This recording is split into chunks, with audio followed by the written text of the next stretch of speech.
السلام الله عليكم. إخواننا الأعزاء المتتبعين ديالنا، سامحونا إلا غبرنا عليكم هذه الفترة هذه لأناش كانت ظروف خاصة. نتوما مزيانين، كلشي بخير، نتمناو تكونوا بخير وعلى خير وبصحة جيدة وعافية إن شاء الله الرحمن الرحيم. اليوم الموضوع ديالنا اللي غادي نشاركو معكم إن شاء الله اللي هو إيجابي إن شاء الله للجميع المغاربة إن شاء الله الرحمن الرحيم.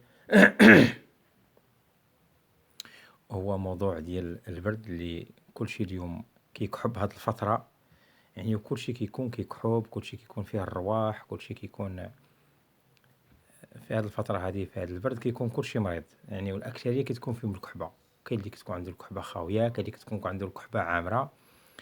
اليوم إن شاء الله الرحمن الرحيم غادي نشارك معكم واحد التجربة اللي هي وصفة مجربة وب100% إن شاء الله الرحمن الرحيم غتكون إيجابية. نبغي الإخوان المشاهدين أي واحد وصلوا هذا الفيديو يبارطاجيه مع الأصدقاء ومع الأحباب ديالو، مع الإخوان ومع الأهل ديالو الأقرب والأبعد من الأصدقاء، باش استفادة إن شاء الله كما كنقولوا تعم الجميع إن شاء الله الرحمن الرحيم.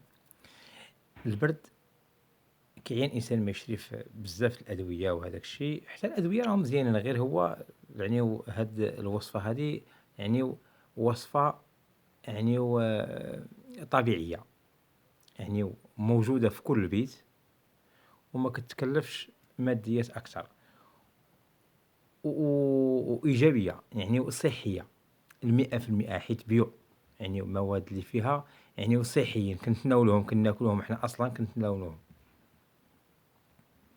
بالنسبة للبرد اللي كيكحب وعنده الرواح، هاد الوصفة هادي كيدارو فيها 3 الحويجات. فيها اللفت اللي كيدار في الكسكسو، كلشي الحمد لله المغاربة كيعرفوا اللفت. اللفت فيه تقريبا شي 4 الأنواع، هذاك اللفت الأبيض واللي فيه الغوز من الفوق، اللفت الأبيض واللي كيكون فيه الغوز من الفوق، هذاك اللفت. والسكينجبير خضر، اللفت اللي فيه الغوز من الفوق والسكينجبير خضر. كتشد هذاك اللفت، كان لي الناس كيديروا واحد الطريقة أخرى ولكن هذه أسرع من هذيك وصحية، زايد فيها سكينجبير والعسل. كاين اللي كيشد اللفت كيقطعو، اولا كيشد اللفته يثقبها من الوسط وكيدير فيها سنيده السكر، خصك دير فيها السكر وخلي هذاك السكر كيبقى يجبد من هذاك الماء، وهذاك الماء كتشربو هو اصلا مزيان للكحبه، للاطفال، الدراري الصغار، لكل شيء. هذه وصفه للكبار والصغار، هذه بطريقه اخرى يعني بطريقه اسرع من هذه. كتشد واحد الكميه ديال اللفت، مثلا 3 الحبات ولا 4 ولا 5 على حسب استطاعتك انت، كتقطعهم، كتنقيهم وتقطعهم، وكتشد واحد الطرف ديال السكينجبير خضر حتى هو كتقطعو واحد 50 غرام 60 غرام حتى 100 غرام، حيت هو مجهد، السكينجبير خضر مجهد. كتقشرو حتى هو وتغسلو وتقطعو حتى هو طريفات رقيقين، حيت ما كيدورش في المونيكس، كيطحنش داغي، هو اللفت خلاص غادي داغي غادي تطحن. غتجمع هاد المواد بجوج بهم، اللفت كما قلنا تقشرو وتقطعو طريفات، والسكينجبير تا هو تقشرو تحيدلو ديك القشرة، عنده واحد القشرة اللي هي خفيفة بالخاطر تحيد، وحتى هو تقطعو رقيق بحال شلاضة وديرهم في المونينيكس وتخوي عليهم واحد تقريبا كاس صغير كيما الكاس ديال حياتي هكاك، شي كاس ديال حياتي ديال الماء، يكون من الأحسن يكون معدني، خوي عليهم وخدم المونينيكس الدراب ديالك يخدم حتى يردهم، ضرب وقطع حتى يوليو مطحونين. ومن بعد غادي تشدهم، غتخويهم في شي صفاي، يكون صفاي رقيق بزاف، وغادي تخويهم في هذاك الصفاي وتخلي هذاك الماء يتسقطر، تخليه حتى يتسقطر منه هذاك الماء.